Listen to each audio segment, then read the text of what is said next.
Welcome back to What Arty Noobs with General Disturbance. Now this is an M40 M43 and we're located on Malinovka and it's being commanded by E6GA and this battle is about to commence. Now I can tell that's an 8-inch howitzer because it's short and fat, and that tells me it's 8-inch. If it was the 155mm of the M40, the 155mm gun, which is the same one that's found on the M12, it would be long and thin, but this one's short and fat, so it's an 8-inch howitzer, which makes this an M43, and there are relatively few of those made. Now, the commander, E6GA, of what uni, is aiming at the enemy. Now, one of the enemy tanks has managed to get past one of his own team, who's moved up on the other side of the battlefield. It's a rather peculiar state of affairs. He's firing at the Object 257. He gets a nice splash hit for 155, and the enemy tank, which was the T-44, has been taken out. But now you've got two tanks facing off against each other, an Object 430 and an Object 257. It's a Soviet medium with a Soviet heavy, and they're both Soviet, so yeah, very odd. But we're leaving that battle because there's a TVP BTU up on the heights, but there's Pershing's been spotted, and he's lined up and he's loaded, ready to shoot. He hasn't marked his target, but we've lost sight of the target temporarily. He fires the round in, but I'm not sure that was close to the Pershing. The TVP came into sight shortly afterwards, and his teammate, who's also in a, I believe it's a T92 HMC, because this is a tier 10 game, he got a shot at the TVP VTU, and he did appear to hit it, or at least do some splash. Right, now E6GA is going after the T30 and he's marking his target. He's almost ready to shoot. I suspect that T30 will untrack just before he fires. Rounds out. That's a kill shot. 121 hit points, useful. Takes another gun out the game. They're now down 3 guns. And there's a lot of heavies up on top of the hill, so they managed to get up there fairly quickly, but they're now facing a decent amount of opposition. And although E6GA's got a little while before the reload is completed, another 13 seconds, he should be able to do a lot of damage to these tanks because they're staying stationary. And I think he's going to go for the Emil one first. And the reason for that is because that's a dangerous autoloader. Or is he? No, he's going to go for the T110E4. Rounds out. It's backing into the target. Oh, lovely hit. Right on the rear. Possibly hit the engine deck. 351 hit points. 2 critical hits. And he's moving and changing position. The reason he's doing that is because one of the tanks, the Emil 1, has broken out and managed to get past onto the downslope of the hill, and although there's a T30 going up the hill, that could make that Emil quite a dangerous opponent to come across. Okay, now where did that Emil go? Can't see him. There he is. He's been spotted and he's a little further down the hill, and I'm not sure that E6GA is paying attention to it, but he's going after this Waffenträger Alpha Panzervier. Direct hit! 1,046 hit points, 6 critical hits. That was a very useful shot, that was.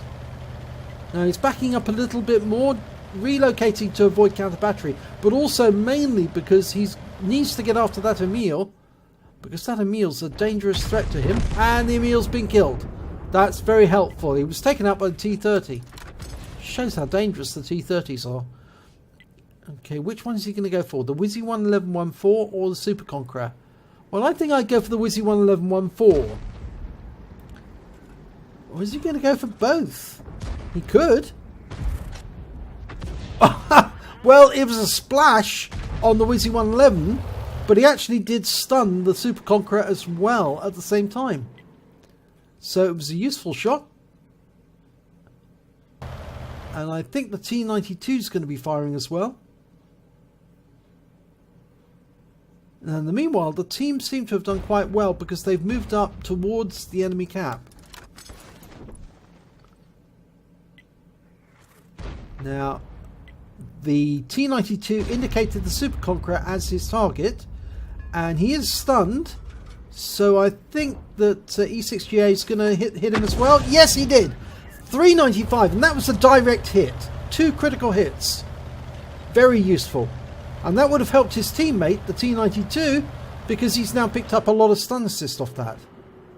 Okay, and T30 is quite happy. He got a positive mark on that, or a firm. And the enemy now are starting to fall. There's a 6 tank difference in the teams.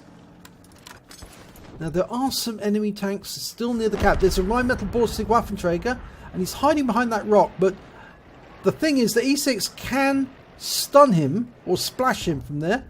And I think he's going to try a splash. He does. We don't know how much damage he's done, but I'm pretty sure he's probably done quite a lot to that Rheinmetall Borsig, because the splash from an 8-inch howitzer is quite harsh. Right, so Jagdtiger.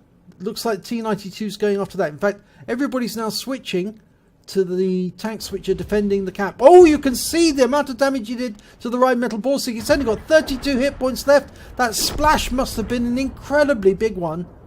We'll check that at the end of the game.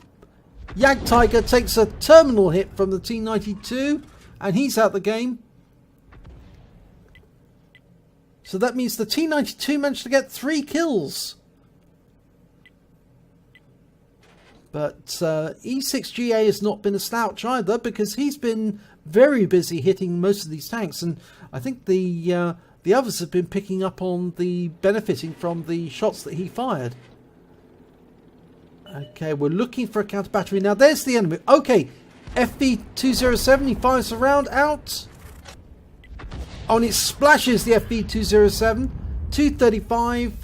And he gets some stun assists, and the FV207's gone down, and that's the end of the battle. Now, I think he did hit a lot of the enemy. So we'll have a look in a second and see what the end of battle results are. And it's a first class tanker for E6GA in the M40, M43. He also picked up a bruiser medal for getting at least 5 critical hits. In fact, he got 13 in this battle. He picked up a Gore's medal because he did more damage, exceeding 10 times the hit points for his own vehicle. And yes, he did get a Confederate. I thought he hit a lot of tanks, which he didn't kill. But that meant that he hit more of the enemy than anyone else on his team. At least 6 tanks subsequently destroyed by other members of his team, and that gave him a Confederate medal, which is very useful indeed. I've picked up a lot of those myself. Now, let's have a look at the damage he did to that Rheinmetall Borsig. 507 hit points from that splash alone. You can see how deadly the splash is from an 8-inch howitzer. They are really, really dangerous. You don't want to be anywhere near a shot when it lands. So that was a really good shot, had a very good effect. But unfortunately, he only got 1 kill out of it. It's the T30. So let's have a look at the team scores. Well, he came second on damage. The Striv 103 managed to get 3,770 hit points, but E6GA managed to get 3,546 hit points, coming second. But when it came to kills, I'm afraid he was a little further down the table. He was joint third with only 1 kill. But when it came to base XP, he was third on the table with 1,003 experience points. So that was useful. He fired only 9 rounds. Unfortunately, the reload time on the 8-inch howitzer does take a little longer than normal, which means you've got only a limited number of rounds you can fire. And in fact, you've only got a limited number of rounds in your inventory, in your magazine. But he managed to get 4 direct hits, 4 penetrations, and 9 splash damage. Of course, he did splash some tanks with 1 shot, more than 1 tanks with 1 shot. He did damage of 3,546 hit points, all at more than 300 meters. He hit 10 of the enemy, 2/3 of the enemy team, and managed to get 1 kill. And he did damage 195 hit points of stun assistance off 12 stuns. On a standard account, he earned 27,397 credits, and after ammunition resupply, and remember the 8-inch shells are rather expensive, he actually ended up with 10,567, which is still okay for a winning battle. And he received 1,003 experience points, but it was ×3 for the first victory, so he actually took away 3,009. So nice battle there, E6GA. Be nice to actually know what your real name is, but I suppose we'll leave that for people to wonder. So well done, E6GA. If you enjoyed this replay, please give it a like and do subscribe to our channel, and hopefully your replay I'll be featuring in our next video.